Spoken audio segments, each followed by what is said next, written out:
Et on accueille à présent Jacqueline Bierhorst, la présidente du WorldDAB. Une interview en anglais. Vous retrouverez la traduction juste à la fin. Des ondes Vocast. Jacqueline Bierhorst, good morning. Good morning. You are the president of the WorldDAB. What are the latest about the DAB Plus developments in Europe and beyond?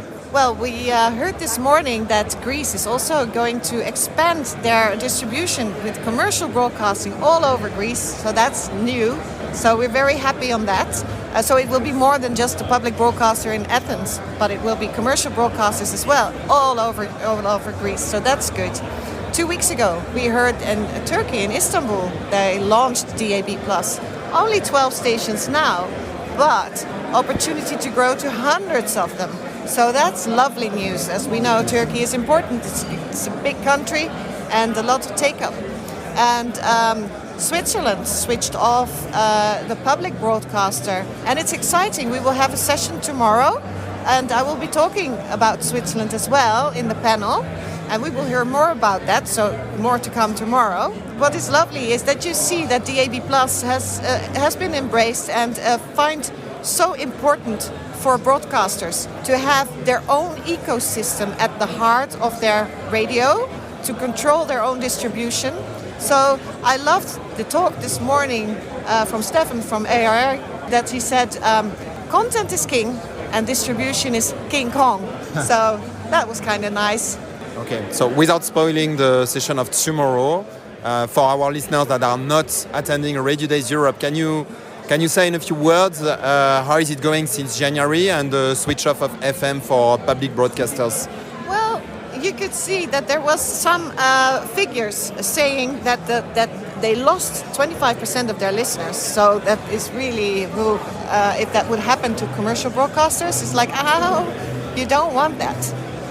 But we don't have figures till now. So that was just the beginning, and it was not a real research thing that's proven. So we will hear more about that, and there is a lot of trust that it will be better and improve pretty soon.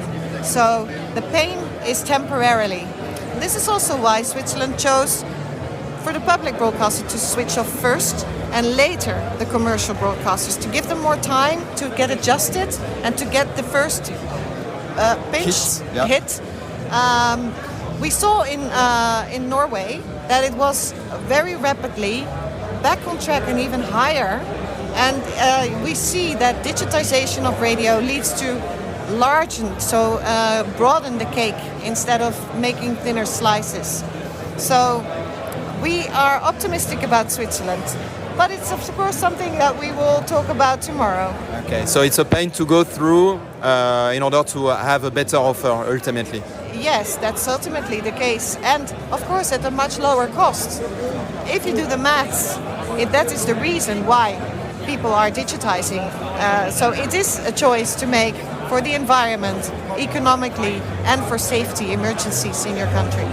What about beyond Europe? We know that DAB is present in Australia. What about other countries in the world? Well, I recently visited just 2 weeks ago in Riyadh, Saudi Arabia, where DAB Plus has been launched, let's say over 15 months ago.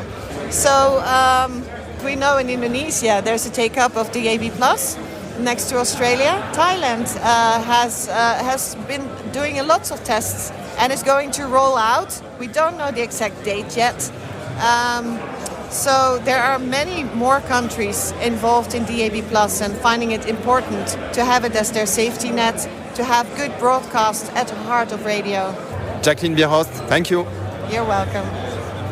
Alors Jacqueline Bierhorst est la présidente du WorldDAB. Je lui ai demandé quelles étaient les dernières nouvelles à propos du DAB. Tout d'abord, la Grèce a annoncé lors des Radiodays l'extension de sa diffusion sur l'ensemble du pays et l'arrivée des opérateurs privés, alors qu'avant il n'y avait juste ici que les opérateurs publics et seulement sur Athènes. Elle a aussi mentionné qu'en Turquie, Istanbul avait lancé la diffusion de 12 radios, ce qui était une nouvelle importante car c'est un grand pays. Et puis aussi, il y a la Suisse qui a commencé à éteindre la FM. Cela concerne pour l'instant les opérateurs publics.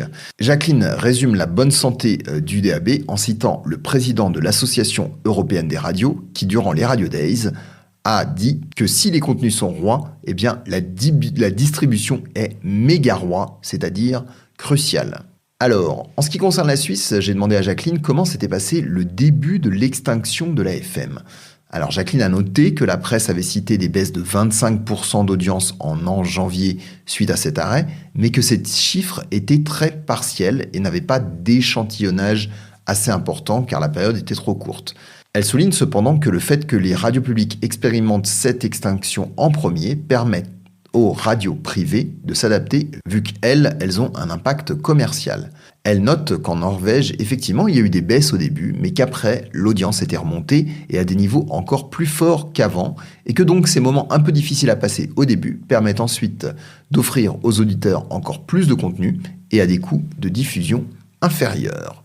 J'ai enfin demandé à Jacqueline quelle était la situation du DAB en dehors d'Europe. Elle a cité la diffusion, bien sûr, en Australie, mais aussi des diffusions en Arabie Saoudite, en Indonésie, en Thaïlande et encore dans d'autres pays à venir.